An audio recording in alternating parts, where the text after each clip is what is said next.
Ahora vas a descubrir la verdadera historia detrás de La Llorona, la canción que se canta como lamento popular, pero nació de un hecho real que sigue dejando consecuencias hasta hoy. No habla de amor ni de nostalgia.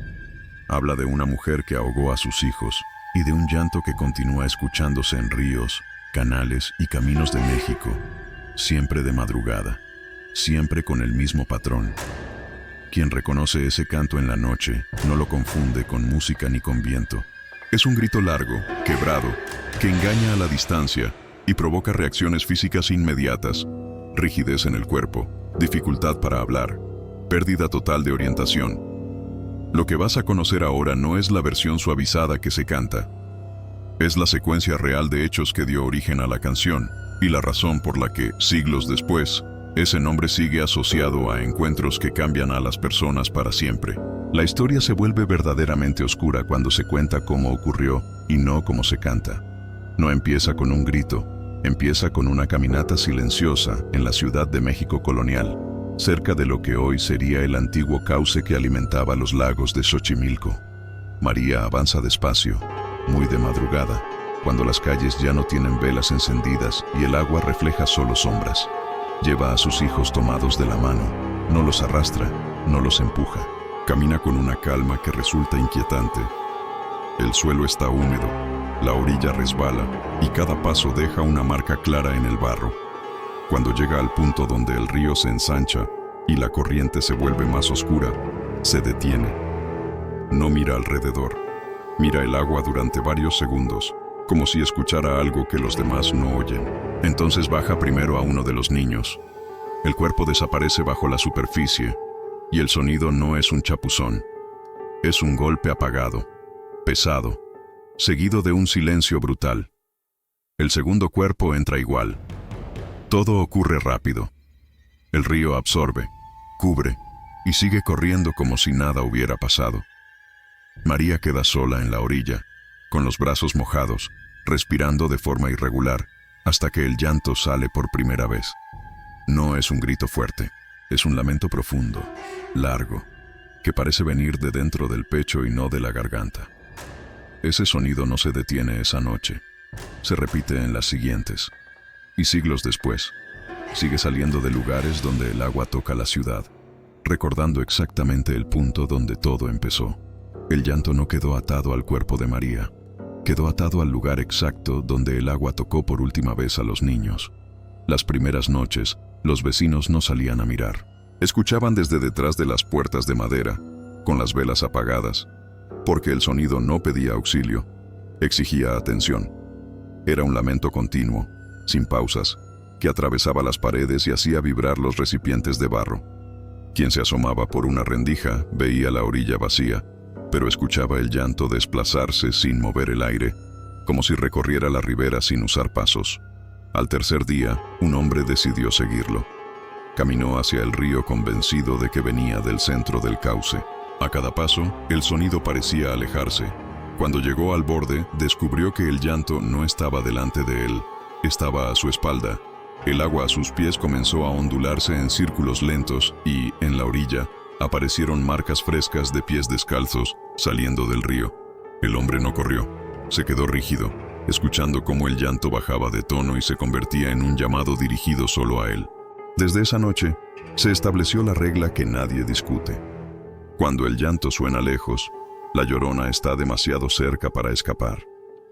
Con el paso de los años, el llanto dejó de pertenecer solo al río original y comenzó a aparecer donde el agua era forzada a existir. Cuando la ciudad creció y los cauces fueron cubiertos, entubados o desviados, el sonido los siguió. En barrios construidos sobre antiguos canales, la gente empezó a escuchar el lamento salir del suelo, no del aire. En la madrugada, desde patios cerrados y calles secas, el sonido brotaba como si el agua estuviera respirando debajo del cemento. Los testigos describen lo mismo. El llanto comienza bajo, constante, y al acercarse a una coladera o a una grieta del pavimento, la voz se vuelve más clara, más cercana, como si alguien estuviera justo del otro lado de una pared delgada. Algunos levantaron tapas de drenaje y vieron el agua moverse sin corriente, formando remolinos lentos. Otros retrocedieron al notar que el sonido ya no venía del suelo, sino desde detrás de ellos, a la altura del cuello. En esos encuentros, la Llorona no se muestra completa. Solo se percibe el peso de su cercanía y la certeza inmediata de que el llanto no busca ser escuchado por cualquiera, sino por quien decidió comprobarlo. Los encuentros más extensos y perturbadores se repiten con una precisión inquietante en caminos específicos del sur del Valle de México, especialmente en los tramos rurales que conectan Milpa Alta con San Juan Ixtayopán, y en la carretera secundaria que bordea los antiguos humedales rumbo a Chalco. No ocurre de golpe. Primero aparece el llanto, bajo, sostenido, mezclado con el ruido del motor, lo suficientemente humano como para activar la compasión, pero demasiado uniforme como para sonar natural. El conductor reduce la velocidad creyendo que alguien necesita ayuda. Los faros recortan el paisaje y revelan una figura femenina de espaldas, detenida en la orilla del camino. No camina, no hace señales, está quieta. El vestido blanco no ondea con el viento, se pega al cuerpo, pesado, oscuro en la parte inferior, como tela empapada que nunca llegó a secarse. Los pies están desnudos, apoyados sobre tierra fría o asfalto seco, y aún así dejan un brillo húmedo alrededor. Cuando el vehículo se detiene, el llanto no aumenta, se vuelve más claro. Cada nota se distingue, como si el sonido hubiera estado esperando ese silencio del motor para completarse. Al abrir la puerta, el aire cambia de temperatura de forma inmediata. El pecho se tensa, la respiración se vuelve superficial y la garganta se cierra, no por pánico, sino por una presión física real. La figura inclina levemente la cabeza, sin girarse del todo, y el cabello largo cae hacia un lado, dejando ver parte del rostro. No hay expresión exagerada ni gestos violentos. La boca está abierta en un ángulo antinatural, sosteniendo el llanto sin esfuerzo visible. En ese momento quienes estuvieron allí describen la misma certeza. El sonido no busca auxilio, está midiendo una reacción. Cuando el conductor intenta hablar, la voz no sale. Cuando intenta retroceder, los músculos responden con retraso. Si logra arrancar, el llanto acompaña el vehículo durante varios segundos sin variar de volumen, como si viajara a la misma velocidad. Al mirar por el retrovisor, la figura ya no está en la orilla. Está de pie en medio del camino, inmóvil, mirando directamente hacia el vehículo que se aleja. El sonido se corta de forma brusca, como si alguien hubiera cerrado una puerta. En los días siguientes, estas personas no sueñan con la mujer.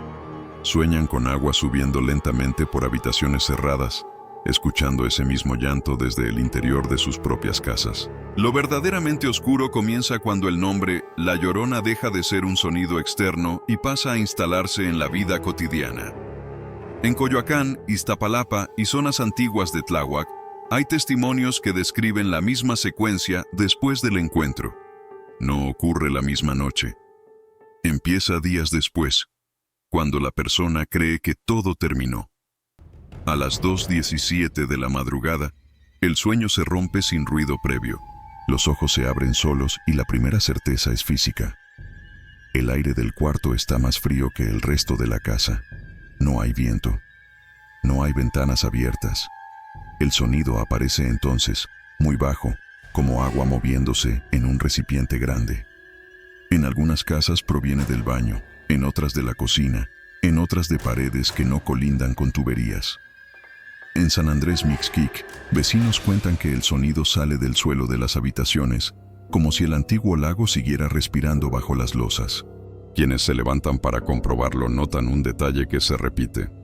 El piso está húmedo solo en un trayecto específico, formando una línea irregular que conduce hacia un rincón oscuro. No hay charcos, no hay filtraciones visibles, solo humedad reciente. Al detenerse, el llanto comienza. No fuerte, no lejano, exactamente a la altura del pecho, como si alguien llorara de pie, muy cerca, sin ocupar espacio. En Xochimilco, hay personas que intentaron grabarlo desde el interior de sus casas. El audio reproduce silencio, pero los perros del vecindario reaccionan al mismo tiempo, aullando y retrocediendo como si algo invisible hubiera cruzado la calle. A partir de esa noche, los afectados describen el mismo cambio. El cuerpo se tensa automáticamente cuando cae la madrugada. La garganta se cierra al intentar hablar del tema y el sonido del agua se vuelve permanente en la mente, incluso en lugares secos. No hay alivio ni cierre.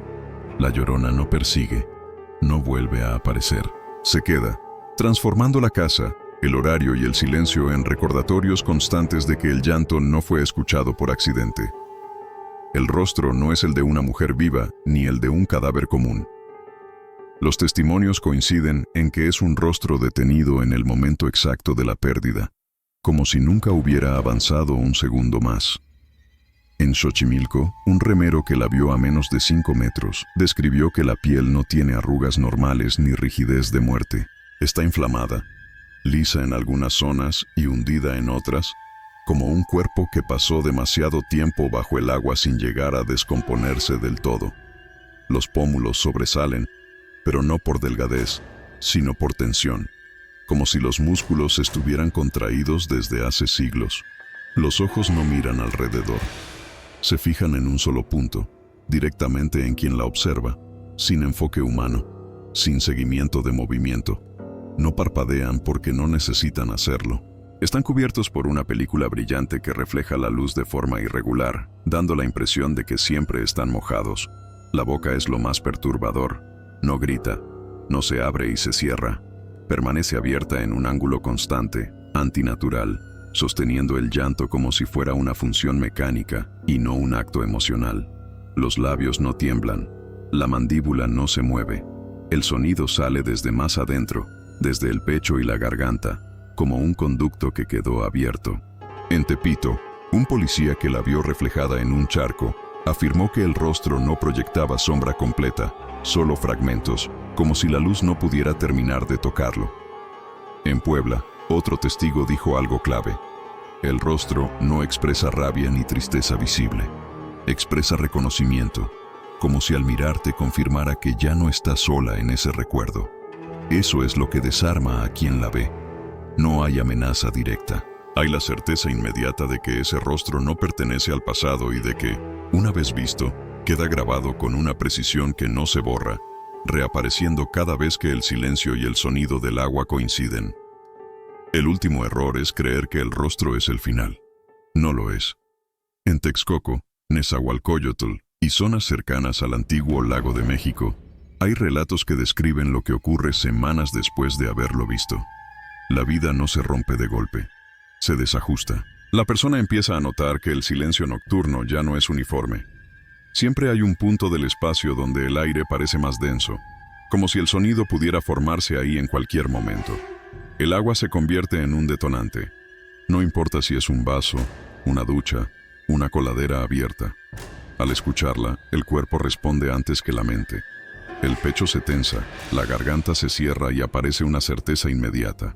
El llanto puede comenzar otra vez, incluso sin ella presente. En Ecatepec, una mujer que vio el rostro reflejado en una zanja seca, comenzó a oír el lamento cada vez que pasaba cerca de canales pluviales, siempre a la misma hora, siempre con la misma duración. No lo escuchan otros, solo quien ya lo reconoció una vez. El detalle más inquietante se repite en todos los casos. La Llorona no vuelve a mostrarse. No aparece en sueños como figura completa. Aparece como recuerdo activo. El rostro surge con nitidez cuando la persona está despierta, con los ojos abiertos, en total lucidez. Basta el sonido del agua o el silencio prolongado para que la imagen se imponga por segundos exactos. Con la misma expresión, la misma boca abierta, los mismos ojos fijos. No hay mensajes, no hay advertencias nuevas. Solo la confirmación de que el encuentro no fue un accidente ni una prueba superada. Fue una marca. Por eso en México la advertencia sigue siendo concreta y literal. No te acerques al agua de noche, no sigas el llanto y nunca intentes ver el rostro. Porque cuando eso ocurre, la Llorona deja de ser una historia que escuchas y se convierte en algo que te acompaña, esperando el momento en que el silencio vuelva a abrirse.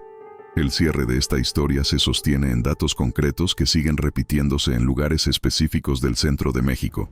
En Xochimilco, remeros de los embarcaderos de Cuemanco y Fernando Celada coinciden en que el llanto aparece con mayor frecuencia cuando el canal queda completamente inmóvil, sin trajineras ni corriente, siempre entre las 2:10 y las 2:30 de la madrugada. En San Andrés Mixquic, vecinos que viven sobre antiguos humedales aseguran que el sonido no llega por el aire, sino desde el suelo, como si el antiguo lago siguiera activo bajo las casas. En Texcoco, cerca de lo que fue la orilla del lago de México, hay testimonios de personas que escucharon el llanto completo una sola vez y desde entonces jamás volvieron a acercarse al agua de noche, porque cada vez que lo intentaron, el cuerpo reaccionó antes que la voluntad. Ancianos de Tláhuac repiten la misma advertencia que se ha transmitido por generaciones. La Llorona no llora porque perdió a sus hijos. Llora porque la escena sigue abierta y necesita ser compartida con alguien más. El detalle que une todos estos relatos es incómodo y preciso. La Llorona no se manifiesta para cualquiera. Responde a la atención. Responde a quien se detiene, a quien escucha sin interrumpir, a quien intenta confirmar si el sonido es real. Por eso el llanto se apaga de golpe cuando cumple su función, no porque ella se retire, sino porque ya no necesita insistir. El rostro que algunos vieron en Puebla, Guanajuato o Morelia no expresa súplica ni furia, expresa reconocimiento, la certeza de que alguien más ya entendió demasiado tarde. Desde ese momento, el agua deja de ser neutra, la noche deja de ser silenciosa y el recuerdo se activa cada vez que ambos coinciden. No hay cierre ni descanso, solo una espera constante. Si esta historia cambió la forma en que ves la leyenda de La Llorona y te hizo entender por qué sigue siendo temida en México, suscríbete ahora al canal y activa las notificaciones. Aquí no repetimos versiones cantadas ni relatos suavizados. Aquí reconstruimos hechos, nombres y lugares que siguen marcados hasta hoy. Deja en los comentarios desde qué ciudad estás viendo este video. Algunos nombres se repiten más de lo que crees. Y tal vez el siguiente relato ocurra más cerca de ti de lo que imaginas.